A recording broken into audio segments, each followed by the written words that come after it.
Well, it's got it. It's 2:01 maybe or something like that for our meeting number 2 of the Lake George Park Commission Ad Hoc Septic Systems Committee. If some of you are on and don't know, I'm Ken Parker, and the chairman selected me to be the chairman of this. And how lucky can that be? Today, rather than going around and having everyone introduce themselves, maybe if when it comes opportunity for you to speak, the first time you speak, you just mention your name. Some of us are on large screen computer screens, and some of us are on iPad screens, so we don't get the benefit of all of the pictures. The first thing I'd like to do is to welcome some new members to our ad hoc committee. Last week, we had a meeting with Sam Hall, who is the supervisor of the town of Fort Anne, and we're lucky enough that he's also the chairman of the Washington County Board of Supervisors. So we get a double dip, so to speak, there. And along with John Graham from the Washington County Code Enforcement Officer. And they both listened to David's and our tale and enthusiastically endorsed our efforts and enthusiastically volunteered to provide some whatever assistance, input, and output from this committee. And then item number 2, with the help of Walt Lender, Walt organized a meeting for Dave and I with Tom Cunningham, who is a member of the Ticonderoga Town Board, and with Hannah, I hope I've got it right, Neely, who is the project coordinator for Essex County office.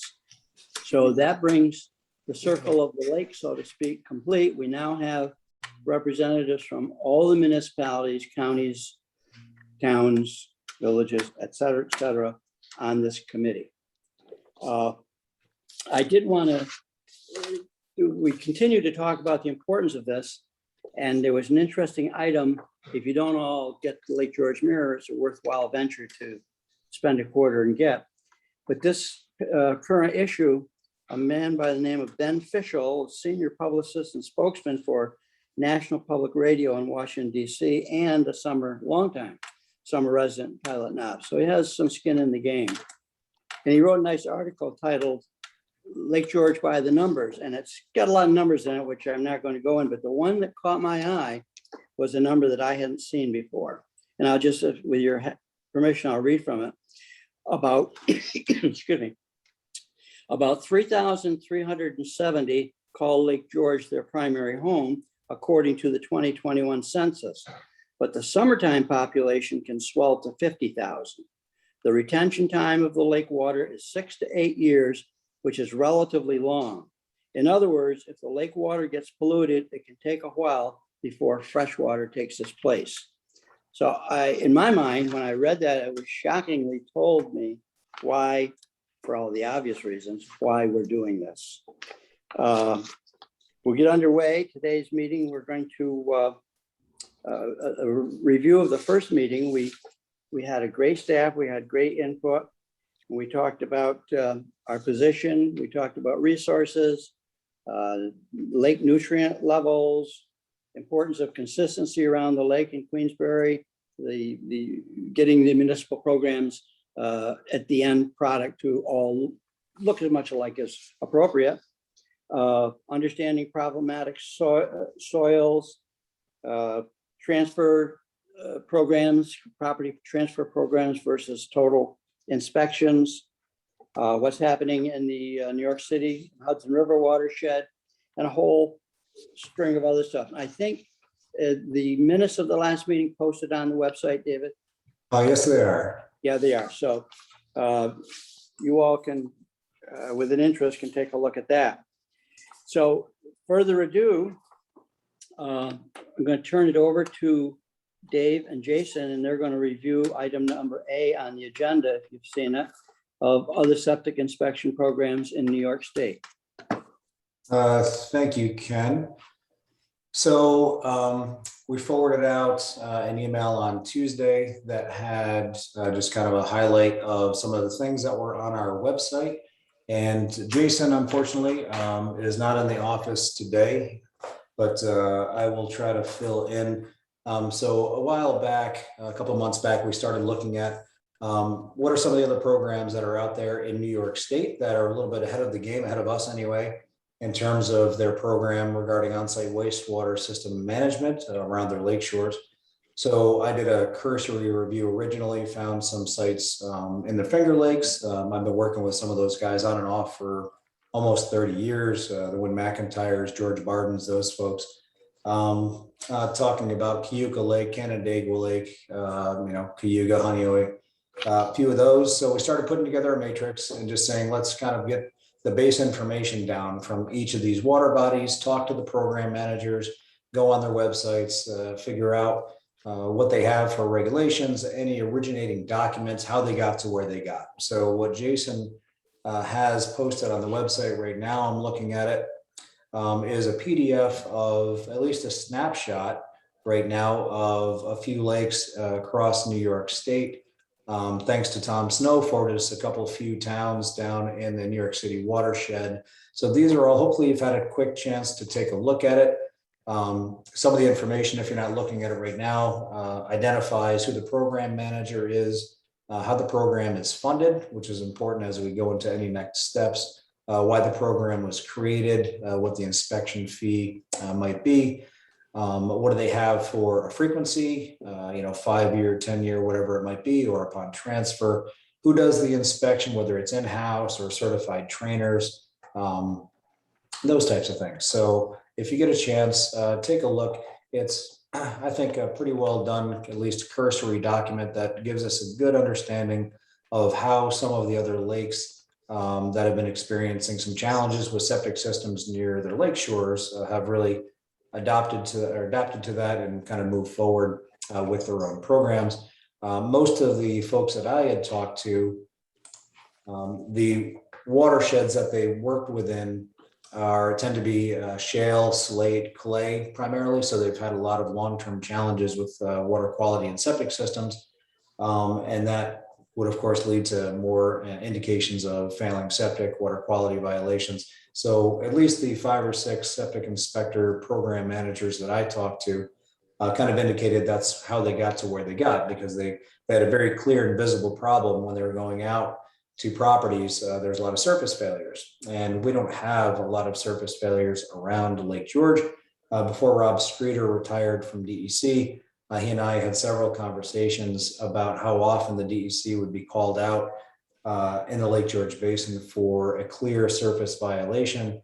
And he said it was fairly rare, generally only if there was a structural issue, such as Bonnet Shores, where there somebody ran over the septic line and there was some septage to the surface. He said, but more generally, there's not a lot of surface failures in the Lake George Park because we have fairly sandy soils in the most part, with the exception, of course, of the peninsulas and up in Ticonderoga where there's some clays. But that's not to say that we don't have our challenges with septic systems here. And that's what this group is kind of intended to figure out over the next few months is, can we identify, even though we don't have a lot of surface failures here, that the septic systems around Lake George have not really been maintained to a great degree. They're older in nature, and perhaps they are causing some challenges with Lake George water quality. So that's kind of where we are today. So as this document is on our website, we are wide open to knowing about other lakes that are not only within New York State, but even throughout the Northeast. What we haven't had great success yet at, and we'd love anybody's input or thoughts, is any founding documentation for how they got to where they got to. Environmental impact statements, kind of identifying, connecting the water quality issue with the alternatives analysis with the ultimate solution. The managers I've talked to said that really it was fairly clear to them, here were the surface failures, and it was becoming a real problem. And they simply instituted this as kind of a local law at the town level. There's very few at the watershed level that we've seen. They tend to be organized by individual towns adopting local laws, and then those towns will tend to put resources into a program manager that either works through a soil and water conservation district or a watershed coalition, as opposed to having something like a park commission, which operates more on a regional planning scale. So that's a kind of quick summary of, I think, what we have so far to date. on at least a few of the programs around New York State. And I'd be more than happy to answer any questions or take thoughts and ideas from folks here on the committee. So thank you. Anybody have any comments for David? Or questions?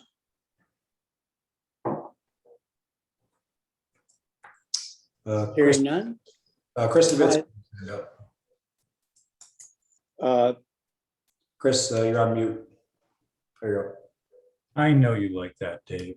I do. Good afternoon, everyone. Thanks, Ken and everyone for this. Just a couple of thoughts. I appreciate that matrix you put together, and I'll forward a couple others that I'm aware of. And that's great information and basis for everything. I think, the talk about surface failures, is a good point. That's something you can really point to, but having sandy soils can actually be a bigger detriment because, as you said, we don't see the failures. Those are happening below grade with the rapid perk rates that we have. You have reduced contact time, and actually you have reduced treatment because the soils are what provides a lot of the treatment, and primarily most of the phosphorus treatment.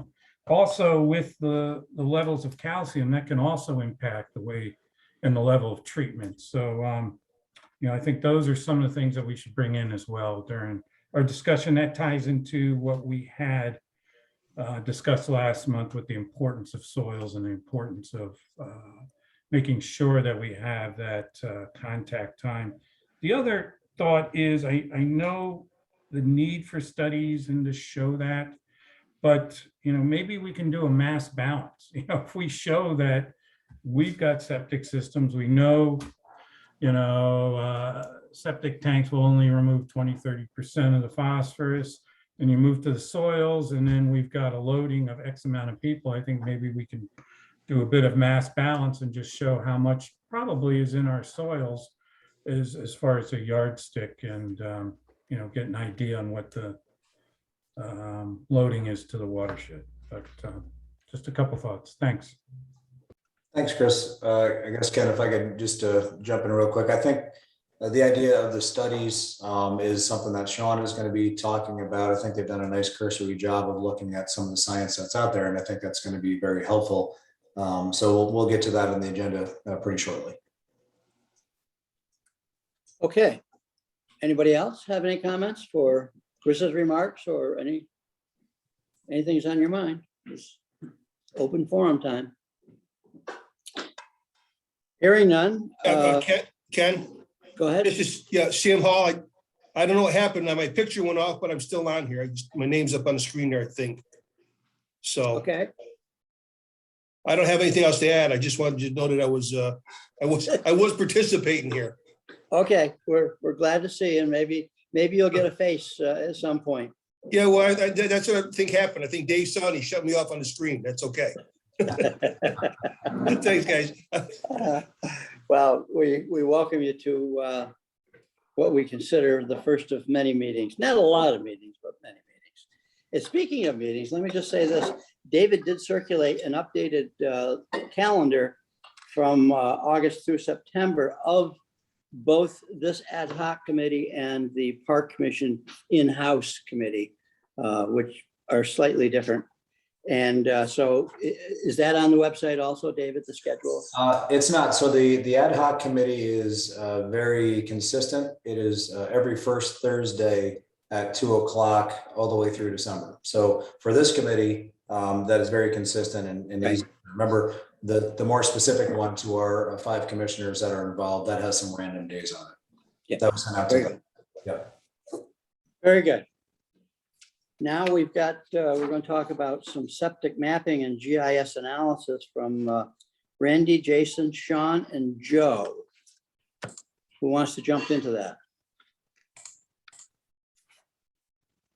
Do that, and then Sean, you can correct me wherever I go wrong.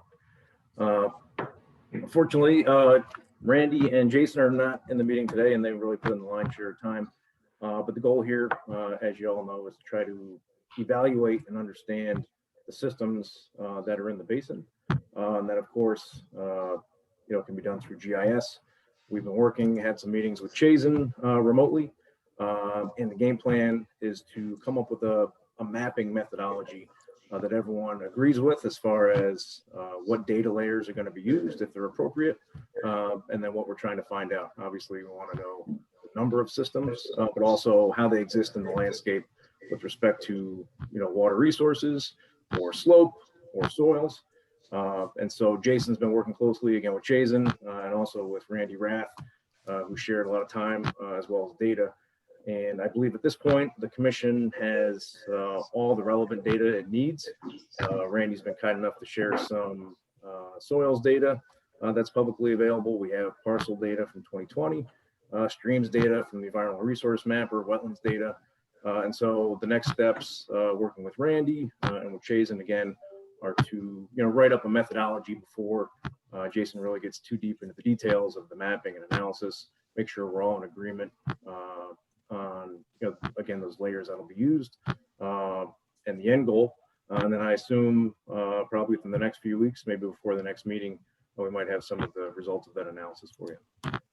John, I'd welcome you to jump in if I missed any of the high level topics. No, I think that's perfect. That's exactly what we talked about. My memory tells me that, and I don't know if Dan Baruch is on today or not, but when the town of Lake George was developing their program, my memory keeps going back to some highly developed and layered maps that they were working on.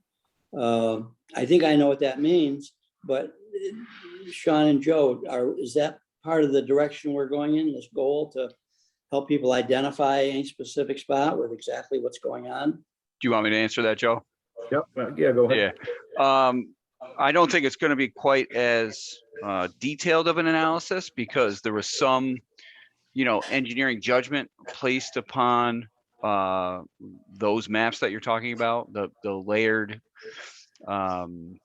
nature of them to create heat maps of where potential problem areas are or areas in which septic systems shouldn't be sited.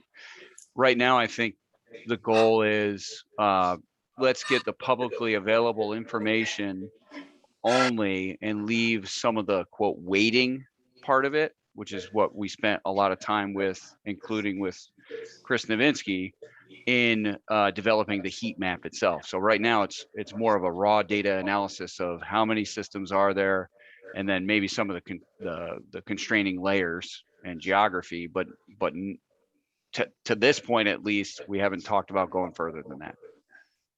Okay, so not having that modeling, but similar to the septic initiative program, we'll be able to say, X number of systems sit on, soils and, the hydrologic soil group D, poor soils or on shallow depth of bedrock. So we'll be able to look at those physical features and understand the vulnerabilities and where septics, may not have been appropriate, but may exist nonetheless. Will this information theoretically allow us to spot check or I guess not cherry pick's not the correct word, but if we've got to go all the way around the lake and some are worse than others, blah, blah, blah, is this going to help us discover the weaker spots Yes. sooner? Yeah, I think Sean, it can were help. you able to, Oh, go ahead. Sean, were you able to piggyback off the information that we came up with in the original data atlas? Exactly. Yeah, Okay, that good. and our help in the septic initiative with the town of Lake George. Yeah. Excellent. Yeah, it's Thanks. as Paul Cummings, if he was here, would say, he doesn't like any one entity in the lake doing something that the other entities in the lake don't know about, right? If it can all benefit everybody, let's share the information. And so that was part of the intent. Great. That's why we're here today. Sean, how are you able to incorporate the ballpark age? I know we talked about in the past, it would be a deep data dive to try to figure out if a house is 60 years old, how do we know if they've replaced their system or not? What are your thoughts on that? The only way that I think you can do that reliably is through either FOIL requests to the code enforcement office in the respective area. Because GIS saying that the structure was built in 1967 really doesn't offer much with respect to what the age of the septic system is. I mean, you might make some assumptions, but I think the only reliable way is actually knocking on doors to the building inspector and getting the files. Did you do anything related to that with the Lake George project? In the data atlas, we did not. I was That's thinking correct, more with right, the Chris? town- With the town and Chris's study. Did you With guys? the town was a direct mailer survey, and then there was, if I recall correctly, and Chris Novinsky, please, or Dan Baruch, if you're on, jump in. There was some knocking on doors as well, but there was a pretty healthy response rate, and that helped guide some of the when people responded in the mailing survey. I didn't even know I had a septic system, or something to that effect. You knew you had a problem if the age of their structure was pretty old, as listed in the GIS data layer. But to my knowledge, even in that project, we did not go to Warren County and pull the records. I think we relied on, there may have been some reliance on the records that were already in town hall. But it was a survey, some boots on the ground, knocking on doors. But I don't know that there was a full search on age of systems by record data pulling. But I could be wrong, Chris, if you recall. Yeah, Go ahead, Chris. yeah, we did, the town did a survey, sent it to all homeowners. We broke it up into 4 phases. Some of the phases had a little bit more legwork than others, but townwide, it was a 34% response rate from homeowners, which is over double of what a standard industry, what you expect from a government sending out a survey results would be. It was basically reviewing all the town files is how we got the age. The town had done a couple surveys in the past. I think they tried to update their permit system around 91. And then early in the 80s, they also had some homeowners information as well. But it was primarily just reviewing all the files in the town. That's pretty much how it was done. Does anybody have any opinions on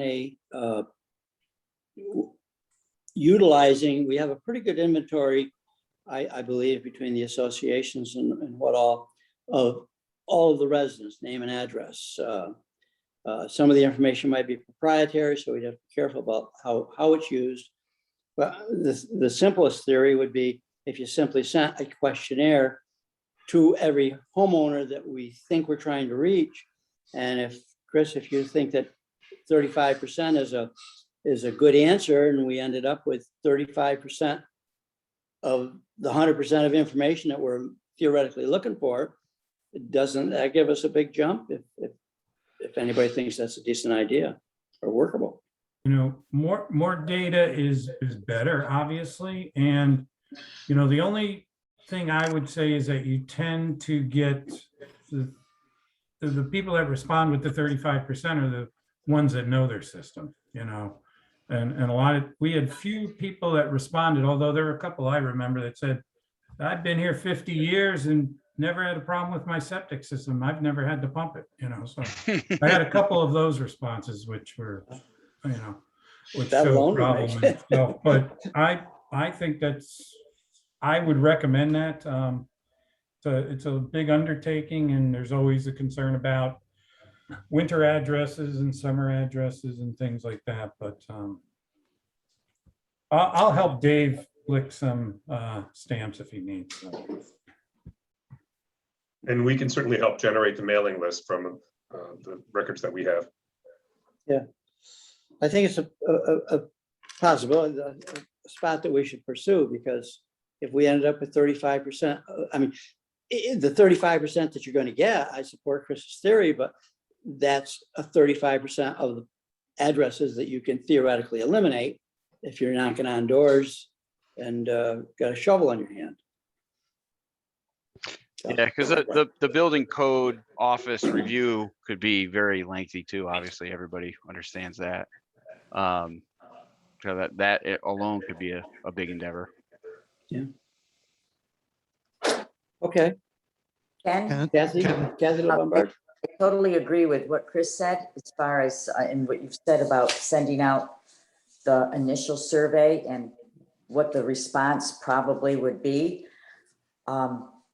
I don't know if this is really pushing our boundaries, but maybe on that survey, we could put some kind of a question or an open-ended thing that might let us know somehow if there is a concern somewhere on the lake with property that they, they don't want to really point the finger at, but maybe they've been looking or watching something in the lake that doesn't really look very good environmentally, and they could let us know about that.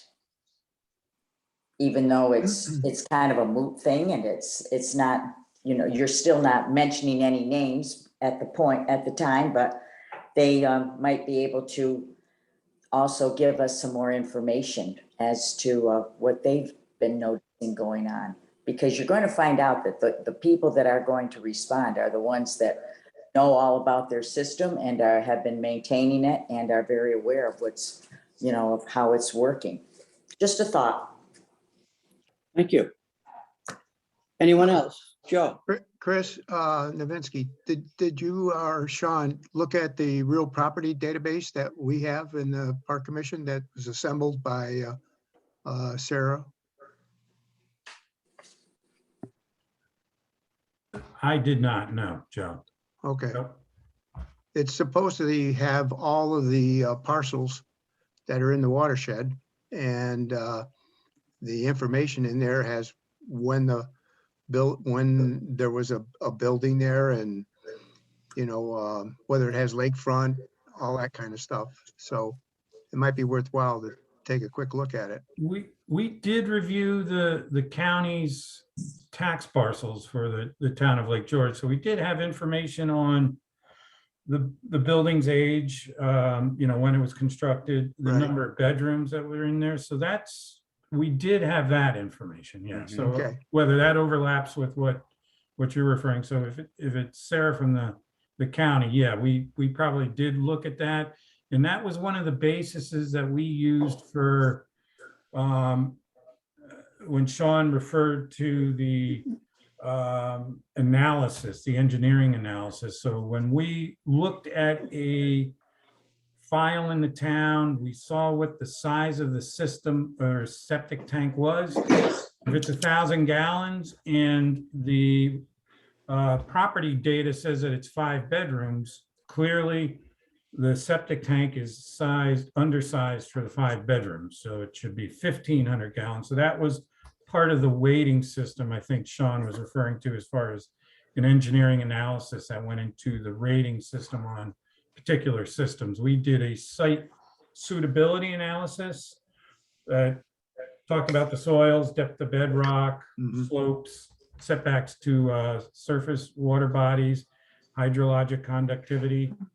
Then we did a separate analysis that looked at the age of a system, looked at the components, whether it was the septic tank was sized right, whether it was a cesspool, whether the field was sized right based on the number of bedrooms, whether there was any maintenance records, which gets a little more difficult because the homeowners are not required to submit that to the town, but that was part of the survey or some of the work that the town did early on in that initiative.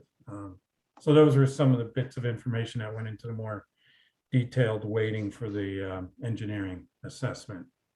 Okay. And could I Chris, ask a question? Go ahead. Who is speaking? David Miller with the Adirondack Council. Question. Yes. In some of the surveys, did you look at residency periods? Because that's fluctuated a lot over the years, where maybe when the system designed, they'd come up for a month or two a year and now have extended the uses of their homes much longer, which would put a greater strain on the system. I was just curious.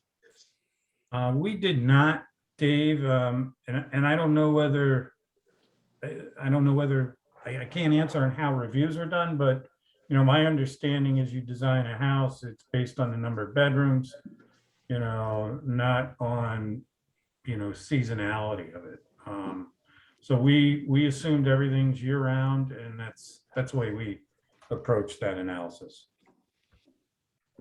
Chris, was this analysis for all lakeside residences in the town of Lake George? Yes, it was for all properties. The town had established a 500-foot setback to the lake. So it may have been some homes that were not on the lake shore, but within that 500 feet, because that went along with the critical environmental area established around Lake George of 500 feet. But it also went up into the tributaries. So we consider those surface waters, so that if a home was on a tributary to Lake George, that was part of the analysis as well. But that was only a 100-foot setback. What would be a fair time frame that took you to accomplish that? Because that's quite a project. How long did it take? How long should it take, or how long did it take? I'm sure those are two different answers. Yeah, it was quite an undertaking. So, I mean, it took better part of a year, but not just straight through, it was over 400 parcels in the town of Lake George. And if you figure, whatever, 15 minutes, 20 minutes a file, you can do the math, and that adds up. And then, we worked with Chazen on the spreadsheets and developing those and then inputting the numbers. So it was months, I put it like that. Okay. All right. Any other commenters? This is that Tom particular- Snow from DEC. I just had a comment, or maybe more of a question. It actually has to relate back to the septic repair and replacement data. Was there a mention that the county planning department or codes department maintains those records and not the health department? Because that was going to be one of my suggestions.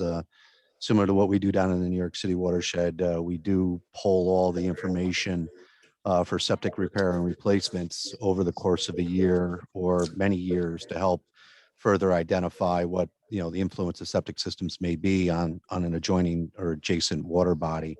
I wasn't sure how septic repairs and replacements from a permitting perspective how are they handled up in Warren, Essex, in Washington counties, up in that area? Is that through the Department of Health, or is that through some other entity?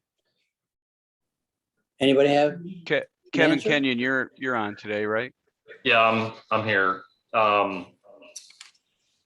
It's mostly handled by local code enforcement, so it depends on the town. And it depends on if it's residential or commercial. Anything we permit, we will look at and approve if they need any type of repair. For the most part, all residential systems are mostly covered by code enforcement. So do they maintain like an Excel data sheet or database of permits that are issued either for repairs or replacements? My town does. Lake George.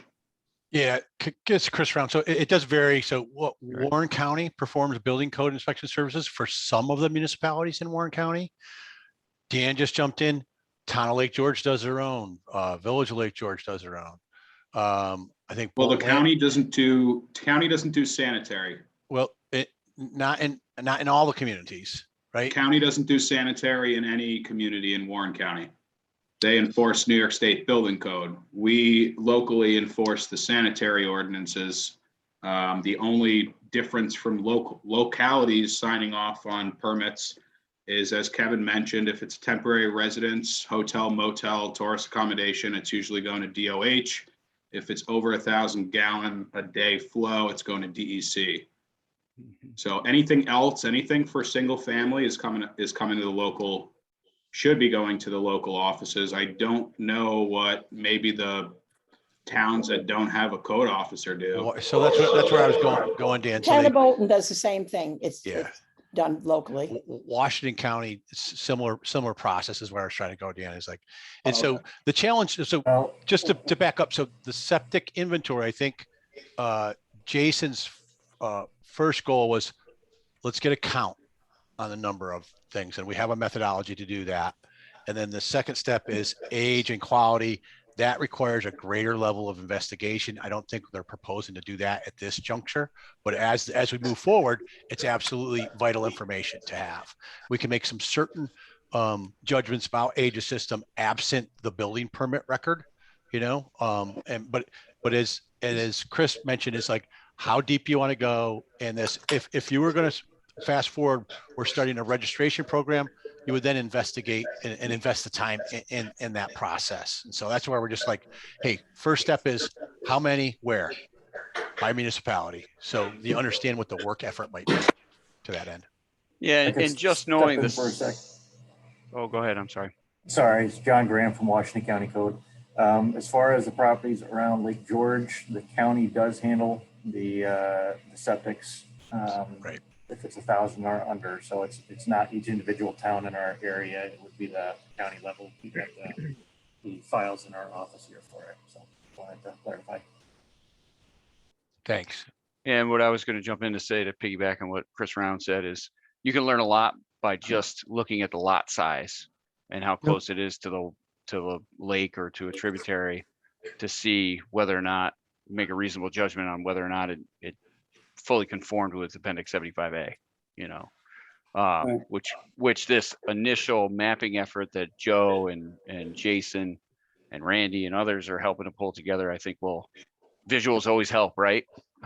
So those visuals will help inform this whole process. And question for Kevin and Tom is like, a septic system design requires an engineer stamp. How long has that been a requirement?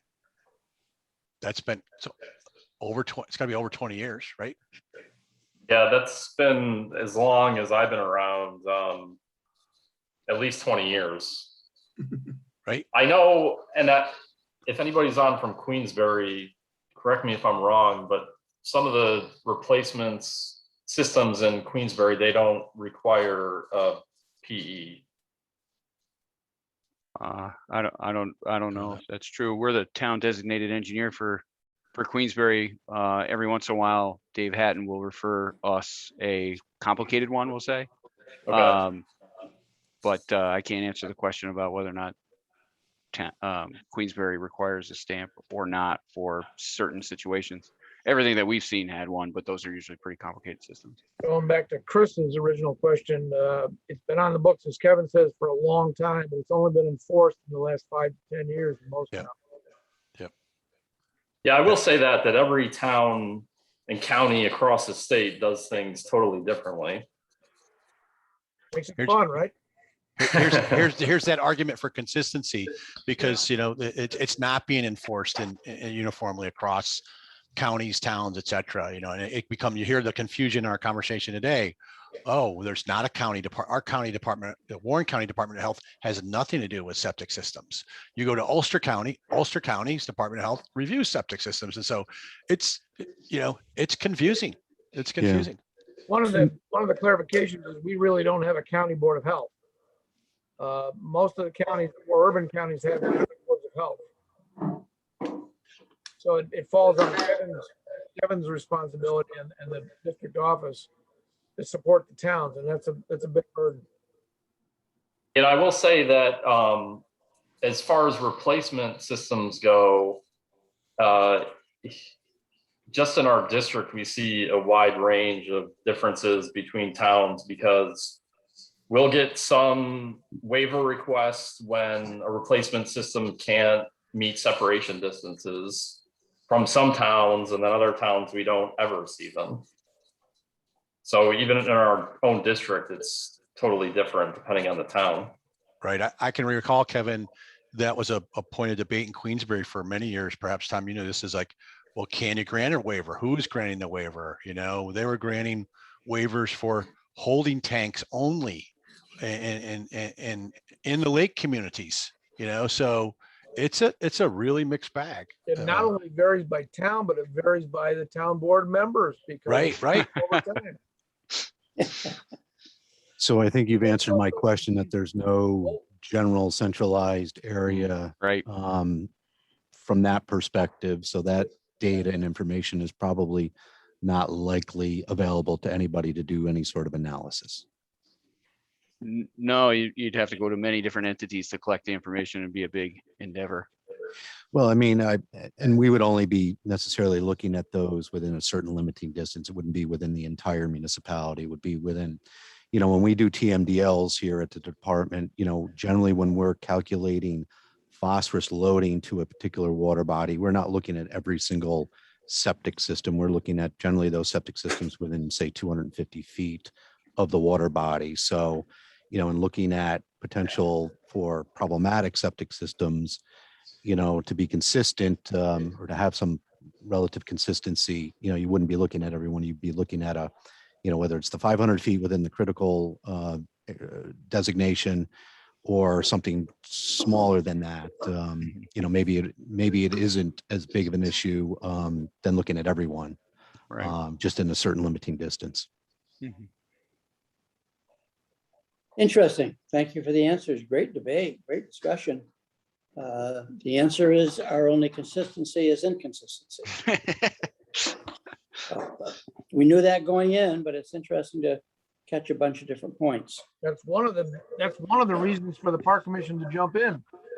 I think that was mentioned a minute ago. Yes, you're correct. You're correct. You- That's why we're here today. You mean that, Tom, on both the design side or just the, hey, what do we have in the basin side? You mean a database side versus a, Yeah. well, me being somewhat of a renegade, as all of you know, I'll go beyond the database and let's push the envelope. Let's get some better regulations in and better enforcement. Okay. And also, I think we're going to have some better reporting, especially, basin wide, and including any variances that they allow. Like somebody said, it depends on the town board member.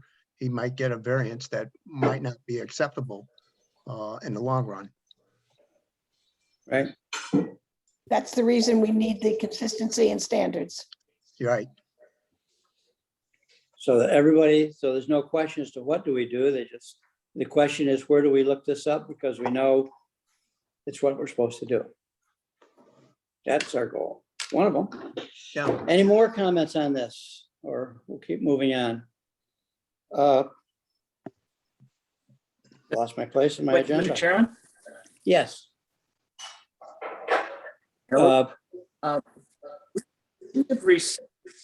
We have received a letter from the treasurer of Washington County.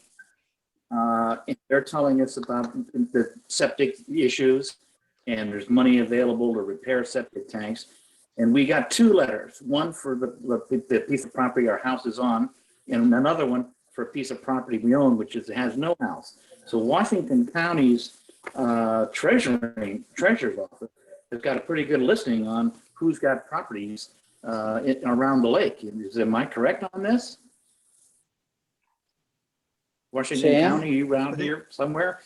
They may be just sending it out from the real property database that they have. Yeah, that came out from the real property database. John Graham, are you still on? I am.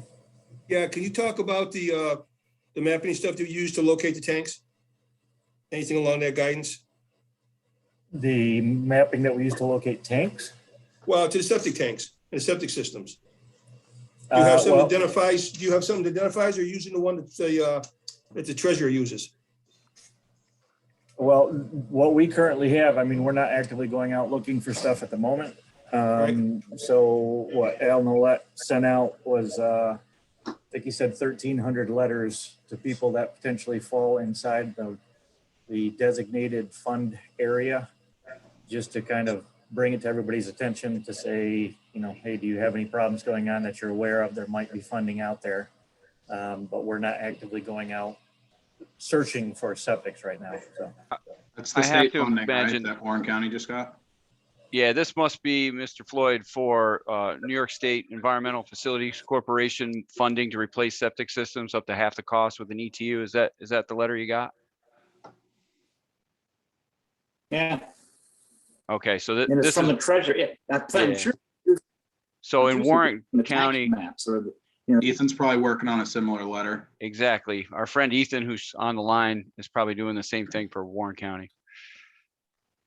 Yeah, we just using our GIS, we, buffered the lake by 250 feet. Every single parcel that was in there, we just, got their tax parcel information, their mailing address, then sent out a blanket mailing to all those people saying they may be eligible for the program. And it was a pretty straightforward way to do it. It took a little bit of staff time to put all together, but it really was a pretty straightforward thing. But it was a blanket approach. If I could just point out on that program that it's based on understanding the need, which this effort is trying to do.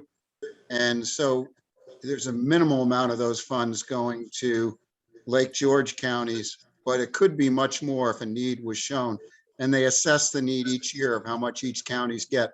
For example, Suffolk County got over $1 million because of the nitrogen reduction plan of DEC in Suffolk County based on the need of replacements to those homeowners in Suffolk County. So again, the amount of money can grow to this region if the need grows in this region. And wouldn't the information of the recipients, assuming it's not proprietary, be of benefit to a subcommittee of this committee? Because those would be properties that tomorrow had new systems. And the way the system's designed, the payments go directly to the contractor who's replacing the septic system. And so the homeowner only pays the contractor the other half for amount due. But it's an opportunity to add some information quickly to a database, right? Sean shaking his head, right? Yes. So- Yeah, on the Yes. form. Right. We have to give the name of the contractor for repairs or for the replacement. And also, in thinking, here in Hewlett's Landing, we only have 40 people here all year round, which is roughly 10 to 12 families, 12 houses, all right? But then in the summertime, it goes maybe to 700 people. But all the data I think you're asking about is making the assumption that every septic tank around the lake is being used 365 days a year. Is this what we're assuming? I don't think we're Here in Hewlett, that's not. Sanitary is no longer regulated based on seasonality. It's not. No. I don't Okay, think. and we're another that issue. big. Yeah. There's a lot of these big houses around the lake, which maybe have 5, 7 bedrooms or whatever. But they're probably not being used all year round. But again, it's not based on what actual use is based on the assumption is 365 days. Is that correct also? Isn't it based on bedrooms? Yeah, I don't think any part of the analysis thus far, when Chris was talking about the Lake George septic initiative, that I guess that was sort of a different matter about what was assumed for that. But there's been no analysis done as part of the committee so far that I'm aware of that gives any deference to the amount of time the septic system's used. Okay. All right. Well, let's move on to, Sean, you're still on with the item C on the agenda, the literature Sure. review and the summation of relevant studies, et cetera. Yes, we've started a preliminary literature review so far, and that's what's presented on the website. And I think that Dave might have emailed to the committee. Kyle Hatch, who's on the line, is one of our new planners and helped pull this together. And there's 8 studies in here, and we give thanks to Kevin Kenyon too, because 4 of the studies were offered by Kevin at DOH. Obviously, there's a body of evidence that supports the fact that water quality impacts occur from septic systems that are deficient. I think most of the folks on this call understood that before the call was created, right?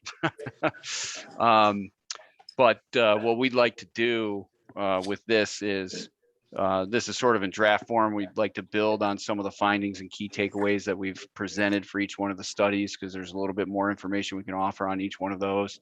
And then we have 20 other studies that we've pulled and have not analyzed yet that are sitting on our server that we can dive into as well. And of course, we want to take our direction from the committee about how deep they'd like us to dive. And also, if there's anybody on the line that has a particular study that's not listed in here already that they've found that is of interest to them or would help in this analysis, please do send it along. So All that's right. sort of the short summary. Very good. Thank you, Sean. Dave Wick, are you in there somewhere? I don't. Yep. I've lost you there. Do you have anything more on your agenda items as beyond item C? As we get into item D, the other task to build on the base? Yeah, no, not really. Sean, I apologize. I had to step out for a second. Did you mention you going up forward with kind of the narrative as well as the matrix? I did not yet. We also prepared a draft narrative that we shared with Dave that sort of provides some background information as to why the Park Commission is advancing the endeavor and sort of summarizes some of the science. And then we created one of the tasks that Dave had mentioned early on was, can we provide an abstract of each one of the studies?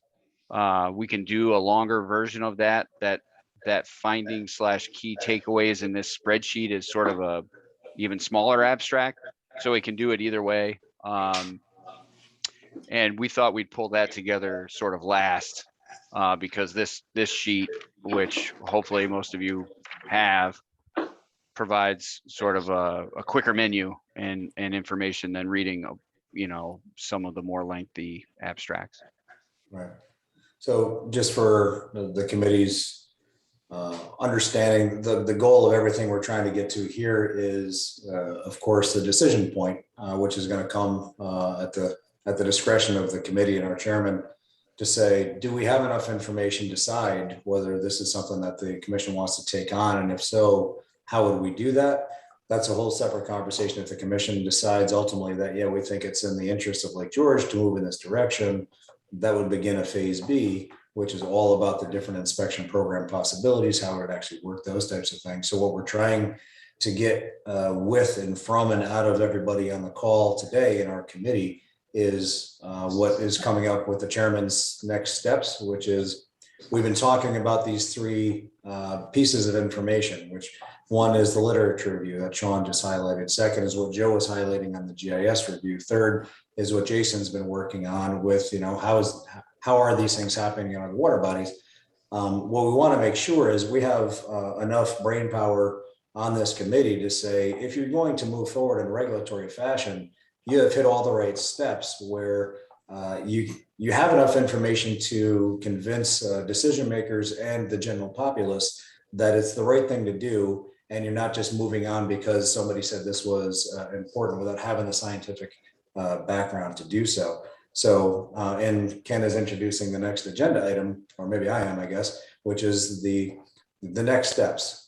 So what are we missing? And this is why we've asked all you folks to come online to say, here's what we think is at least some important initial information to start to have the conversation. We want to know from you guys, where else should we be looking? What should we be doing to solidify that knowledge base so we can make a decision? So Ken, I apologize, I jumped into your next topic.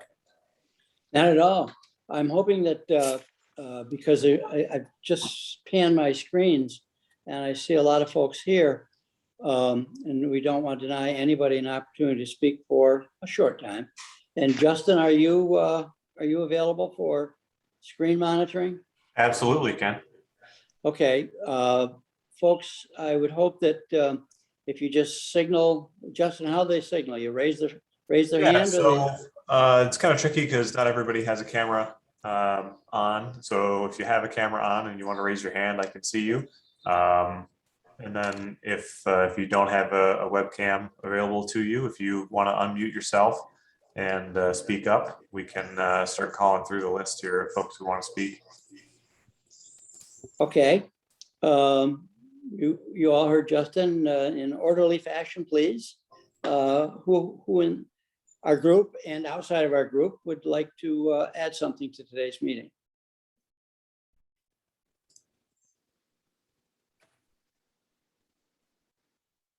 That's both good and bad.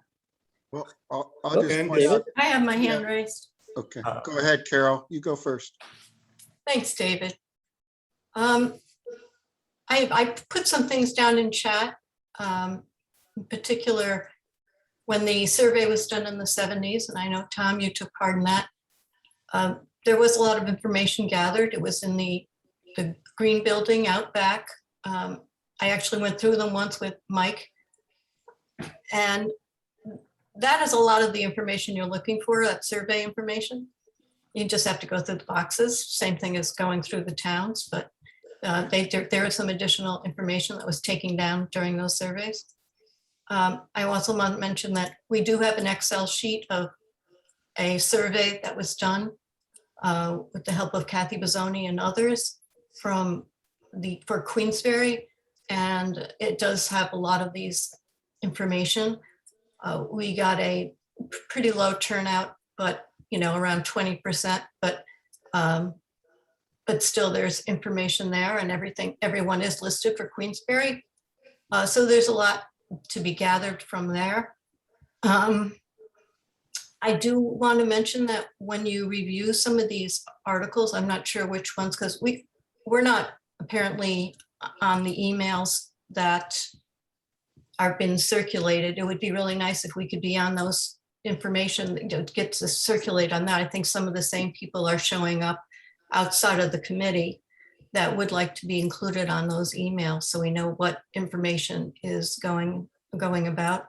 A number of us has studied these reports, and scientific ones and just general reports, and they really have to be done very carefully. Methodology needs to be thoroughly reviewed. Data results need to be thoroughly reviewed, how everything was measured in times, and before you can perhaps reach the same conclusion. So be careful you're not just sending out abstracts and reviewing abstracts. Please review the data. And that's all I want to say at this point. Thank you. Thank you, Carol. David, you were?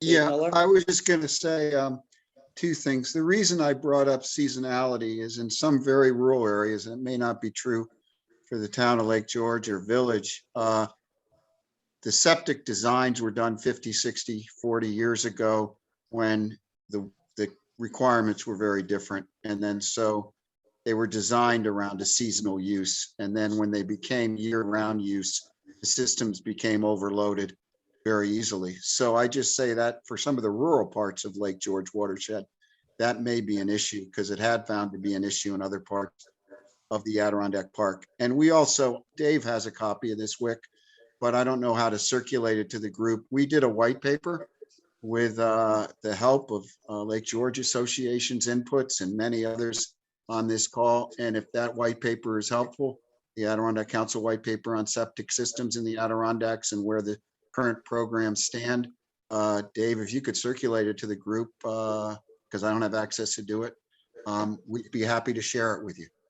Yeah, Dave, I circulated after it was sent out. I circulated it to our Board of Commissioners, but I can send it out to the whole group again. Okay, so this group would have that information. My Board of Commissioners would have it, but not the broader committee of engineers, nonprofits, those folks. So I'll send it back out. Okay, so that would be great. Thanks. Because Sean, I don't know if you've seen it or others that are involved on the consulting end to see it, might be helpful to you. Good. Thank you, David. Next person, Justin. Let's see. Looking for hands up. I don't see any. Oh, Tom, I see your hand up. Go ahead. First of all, Carol, thanks for dating me. Working on that survey. Oh, don't you wish? David, I'm a little curious about your statement that we used to design these seasonally, because as long as I can remember, we've always designed them for year-round use. The code has been written that way for a long time, and we might take into consideration the actual usage period during the year. But frankly, we've designed them as year-round use based on the number of bedrooms in the house, and that's as long as I can remember. Going a little more broad, the codes, and I think Kevin, you can jump in on this, but the codes originally were written for health reasons, protect health, and now we're trying to protect ecological resources as well as human health. So it's a much more difficult problem, and I think what we really need to assess is if the systems are built to current codes, do they also protect ecological resources? They may protect health, but do they also protect ecological resources as much as we want? And Chris, you may want to weigh in on that as well. But I think those are some big questions. Yeah, to my understanding, 75A is written, it's protection of health, but it's also protection of the environment.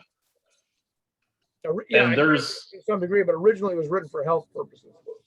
Yeah, I know there's some studies that the state health did way back in like the 20s and 30s that looked at, you know, how much soil you need to go through for effluent to get cleaned. So they were looking at both 70, 80 years ago. Yep. The original 2 foot of vertical separation was removal of fecal coliform. Right. Okay. Anybody else who would like to add? I saw Carol's hand go up. Go ahead, Carol. Well, just to tag on what you just said about 75A. 75A, and this is something Tom Snow and I have been discussing, 75A does have some exceptions written in there, particularly New York City watershed for sensitive environments. And they have references for regulations that could be applied to sensitive watersheds. Unfortunately, Lake George it does not have that exception, particularly related to probably the most important regulation that we're dealing with right now. And in that, with new ETUs, we're allowing a 30% reduction in soil absorption field, which has 2 significant impacts. One, you're allowing 30% more phosphorus to come into our ecosystem of Lake George. And 2, you're jeopardizing the very premise that the hydraulic design of the system by reducing the soil capacity by 30%. So we could adopt some of the things that New York City watershed has right away. We could do that right now and start protecting the lake just by exempting Lake George for some of these clauses. Well, the 33% reduction for an ETU is only supposed to be in what's called a responsible management entity. Right. So it's supposed to be, what's supposed to happen is either a town or watershed would set up a mechanism for inspections and enforcement if people aren't maintaining their ETU. So it shouldn't really be applied in Lake George because to my knowledge, there's no responsible management entity that's requiring service contracts on these. There is. I think Dunham's Bay is one. And it is happening right now. Yeah. Oh, so they have a mechanism for I'm not fines, saying or- they have, what I'm saying is they don't necessarily have that whole back end protocol set up. Okay. Okay. But they are allowing it, and Endeavor should be allowed. It's really a bad idea. So, yeah. Well, I guess they're not following 75A then. Carol, you confused me a little bit, and that's not too hard to do. You use the term they are allowing it or not allowing it. Identify they for me, please. 75A 6 dash. No. It's my question is much simpler than that. You mentioned Dunham's Bay, that they're doing something or not doing something, and then you said they are. So the RME, the management authority. You mean the I town of don't- There's a Dunham's Bay established a management entity through a map plan report, a designated body to manage septic pump outs to realize some economy of scale, et cetera. And so I think that's what Carol's referring to. Yeah, yeah. And also, Thank if you Carol. don't have an RME, it can also be your local ward. So if neither of those are really set up to monitor this maintenance process. That's discussion that we need to take up down the road, but that simplifies it for me because I never understand whether I'm home or away from home, who we're talking about when they say theys and things like that. I'm a little simple. I have to have it spelled out. Yeah. Thank you. Sorry about that. No, that's fine. You both cleared it up for me. Ken, if I Who's might, next? Chris.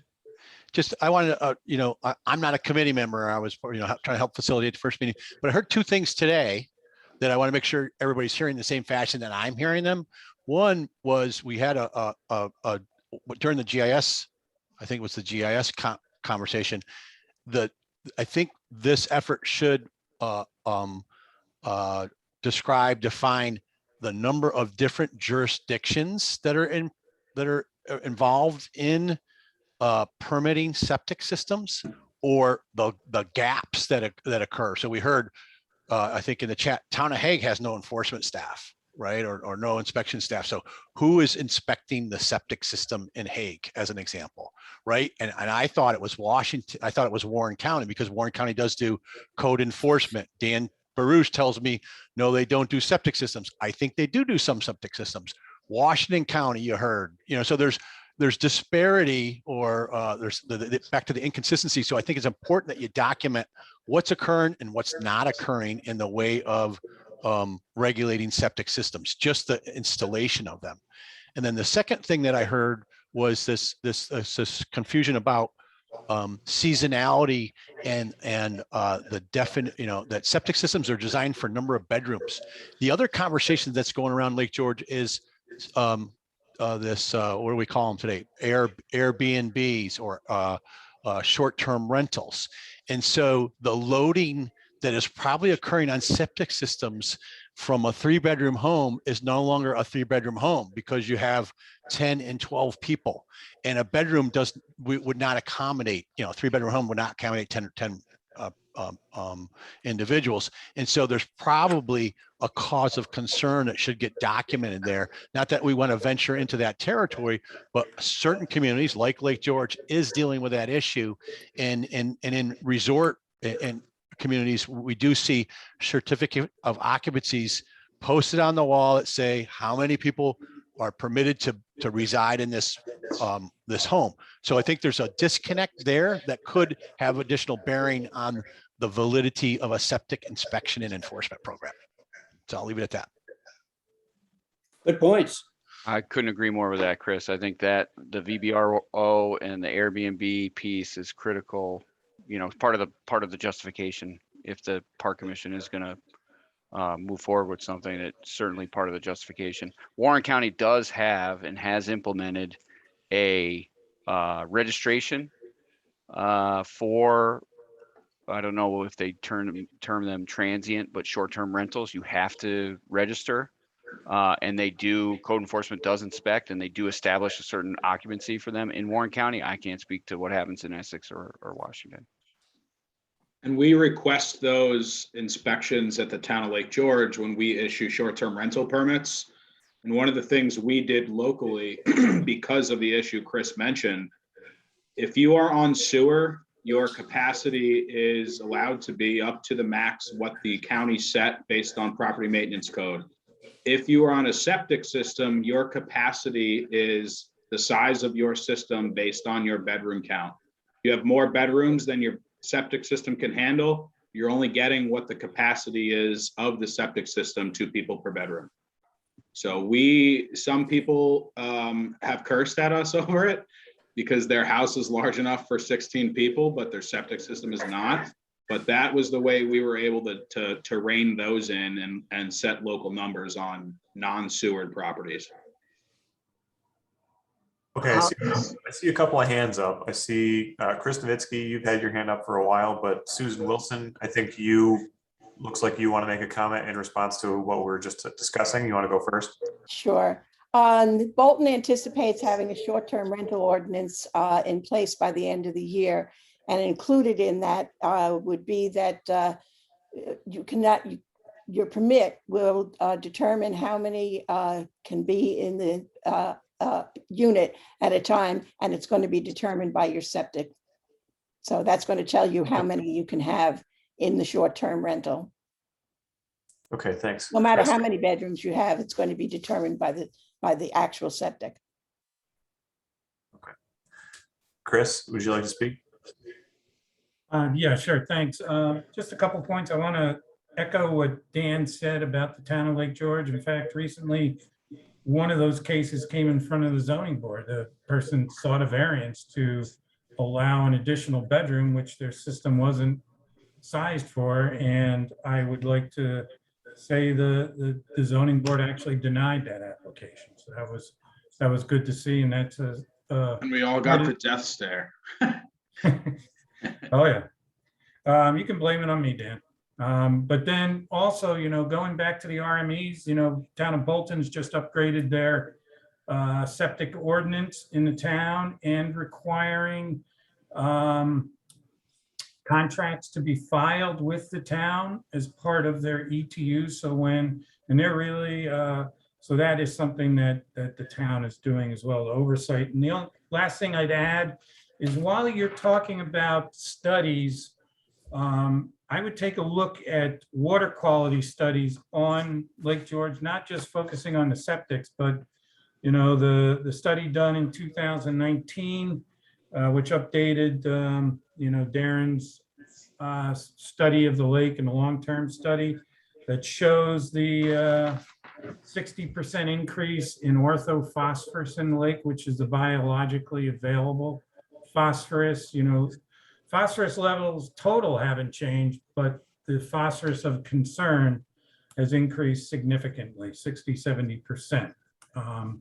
So these studies should be part of any studies that get circulated as well, and I'll share that with Sean. Thank you very much.